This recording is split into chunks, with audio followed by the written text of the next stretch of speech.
प्रिय मित्रों, जय श्री कृष्ण। भगवत गीता के यह 30 उपदेश आपको अपनी जिंदगी में हर जगह पर बहुत काम आएंगे। जिंदगी की हर मुश्किल में आपको राह दिखाएंगे। ये दिव्य उपदेश, ये बातें जानना समझना आपके लिए बहुत जरूरी है। इनमें से 2 उपदेशों पर आज चर्चा करेंगे, आखिर तक जरूर सुने। गीता का सबसे पहला उपदेश यह है कि आपके सारे दुखों का कारण किसी को अपना मानना है।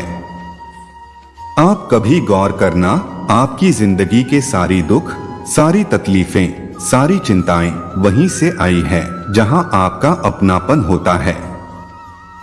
एक व्यक्ति के पास एक बहुत बड़ा महल था। उसने जिंदगी भर की सारी संपत्ति लगाकर उस महल को बनाया था। आसपास के लोग उस महल को देखने आते थे। कई बड़े बड़े सेठ महल को खरीदने की कोशिश करते थे और वो महल उसका अहंकार था, उसकी जीने की वजह था। उसका उस महल में बहुत मोह था। एक दिन महल में आग लग गई और वो कहीं बाजार गया हुआ था। जब वो घर लौटकर देखा कि मेरा महल आग में जल रहा है, उससे इतना दुख हुआ कि उसने कहा, अगर ये महल नहीं रहेगा तो मैं भी जिंदा नहीं रहूंगा। वो भी इस आग में छलांग लगाने की कोशिश करने लगा तो किसी ने उसे रोक लिया कि भाई, ये जो तुम्हारा महल है, इस महल का सौदा कल तुम्हारे बेटे ने किसी के साथ कर लिया है। जब उसे पता चला कि यह महल अब मेरा नहीं रहा, किसी और का हो चुका है, तो उसकी सारी चिंता खत्म हो गई। जैसे और लोग उसे जलते हुए महल को देख रहे थे, वैसे यह भी खड़ा हो गया। इतनी देर में उसका बेटा आया। वह अपनी बेटा को देखकर बहुत प्रसन्न हुआ। उसे आशीर्वाद देने लगा कि तेरे जैसा बेटा तो बहुत भाग्यों से मिलता है, तूने तो मेरी जिंदगी बचा ली। आज इस घर में आग लगी है और तूने कल ही इसका सौदा कर दिया।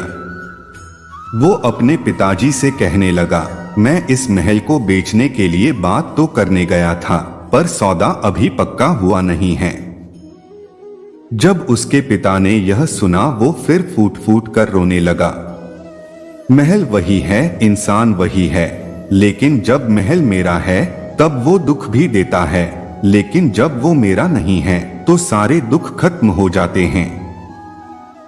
तो श्रीमद् भगवत गीता का पहला उपदेश यही है कि आप जैसे ही किसी को अपनी जिंदगी जीने की वजह मान लेते हो, इसके बिना तो मैं जी ही नहीं सकता, तो वो चीज, वो इंसान, वो काम आपको बहुत दुख देता है।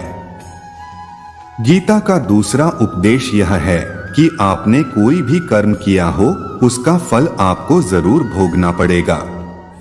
अगर अच्छे कर्म किया है तो जाने अनजाने किसी मुश्किल वक्त में आपको वो अच्छे कर्म मुश्किल वक्त से बचा लेंगे। अगर गलत कर्म किया है तो उसकी सजा भी आपको जरूर मिलेगी।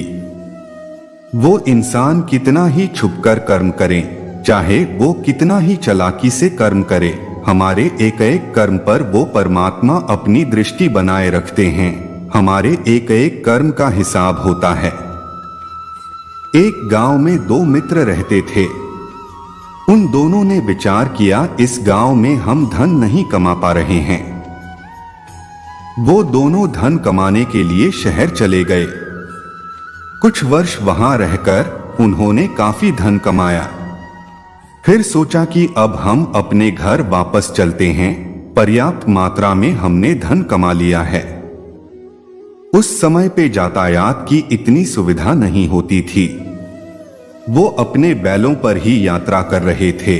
चलते चलते मार्ग में रात हो गई तो उन्होंने विचार किया, आज रात हम यही विश्राम करते हैं।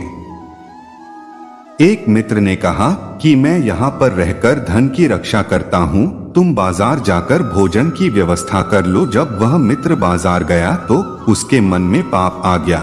उसने कहा, इतना पैसा हमने कमाया है, अगर मैं इसको यही जंगल में मार दूं तो सारा पैसा मेरा हो जाएगा, नहीं तो मुझे आधा धन उसको देना पड़ेगा। मन में ये खोट आने पर उसने अपने मित्र के खाने में जहर मिला दिया और जब वो खाना लेकर के अपने मित्र के पास गया, उसका मित्र वह जहर वाला खाना खाकर वहीं पर उसकी मृत्यु हो गई। वो व्यक्ति सारे धन लेकर अपने घर वापस आ गया।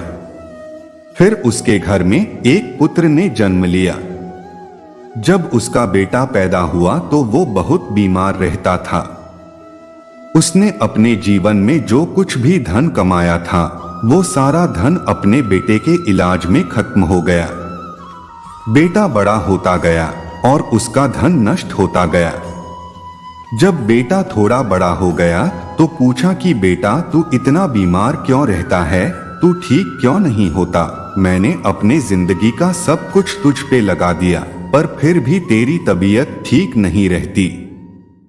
तो उसके बेटे ने बोला, कौन सा बेटा और कौन सा पिता? मैं तेरा वही मित्र हूं जिसको तूने जंगल में जहर देकर मार दिया था, लेकिन मैं अपना वही शाप पूरा करने के लिए तेरे पुत्र के रूप में तेरे घर में आया हूं।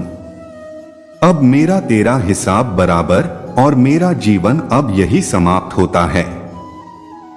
गीता का उपदेश हमें यही सिखाती है। कोई अपने आप को कितना भी चालबाज समझता हो, होशियार समझता हो, अगर उसने गलत कर्म किया है, चाहे आज नहीं तो कल उसे उसका फल भोगना ही पड़ेगा। कोई भी व्यक्ति अपने किया हुए कर्म से बिना उसको भोगे कभी छूट नहीं सकता। दोस्तों, इस वीडियो में बस इतना ही। मैं आशा करता हूं कि आपने इससे जरूर कुछ सीखा होगा। मेरे वीडियो देखते रहें। फिर मिलेंगे एक नए वीडियो के साथ, तब तक अपना ख्याल रखें। आपका दिन शुभ हो। जय श्री कृष्ण। राधे राधे।